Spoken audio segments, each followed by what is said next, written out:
चामेली ओझा मामला रे आसिला बड़ खबर आरंभ हैला कार्यानुष्ठान। चामेली को मोबाइल छड़ाई एबे गिरफ होई जिबे जेल। एक्शन मोड रे एबे महाकालपड़ा पुलिस। आज्ञा हाँ दर्शक बंधु, चामेली ओझा मामला रे जन को गिरफ करिछि महाकालपड़ा पुलिस। गिरफ व्यक्ति हेउचंती पार्थ सारथी सामंतराय। चामेली को मोबाइल छड़ाइबा एवं दुर्व्यवहार करिबा अभियोग रे गिरफ कला महाकालपड़ा पुलिस। बहु चर्चित चामेली ओझा मामला रे हरड़ घणारे पड़िछंती सरकार। चामेली ओझा जे कि महाकालपड़ा थाना अंतर्गत टिकिरी ग्राम पंचायत महिला सरपंच निज पंचायत विभिन्न उन्नयनमूलक कार्य अभियोग नहीं ब्लॉक ऑफिस को आसीथिला बेले एमिति कौन घटिला चामेली को जीवाकू पड़िला जेल। दर्शक बंधु, चामेली ओझा को नहीं ओडिशा राजनीति एबे सरगरम। ब्लॉक ऑफिस रे बेआईन वीडियो उत्तोलन करिबा, वीडियो को दुर्व्यवहार करिबा अभियोग आनी वीडियो पक्षरु महाकालपड़ा पुलिस स्टेशन ने मामला रुजु होइतिला बेले पुलिस कनेस्टेबल को हाथ कामुड़िबा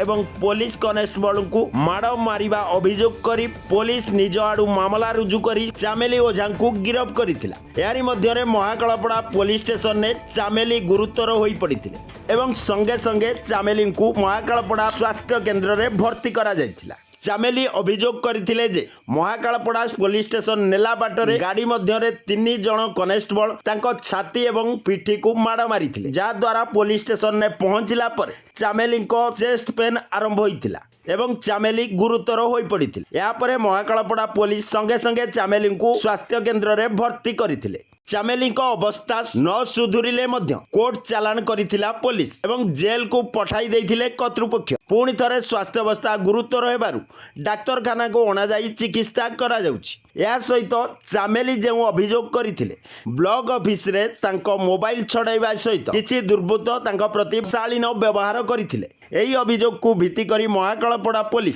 एबे जणे व्यक्ति को गिरफ करिसेंती। सबुठारु बड़ कथा हेउछि एही मामला रे केवल जणे नुहे अनेक व्यक्ति संपृक्त अछंती बोली चर्चा हेउछि। तेबे पुलिस आगो कोन पदक्षेप नेबो एवं तदंत केउ दिगो को जीवो या उपरे संपूर्ण नजर रहिछि। आपण मध्य नुवा अपडेट पई आम चैनल को लाइक शेयर एवं सब्सक्राइब करी रखंतु।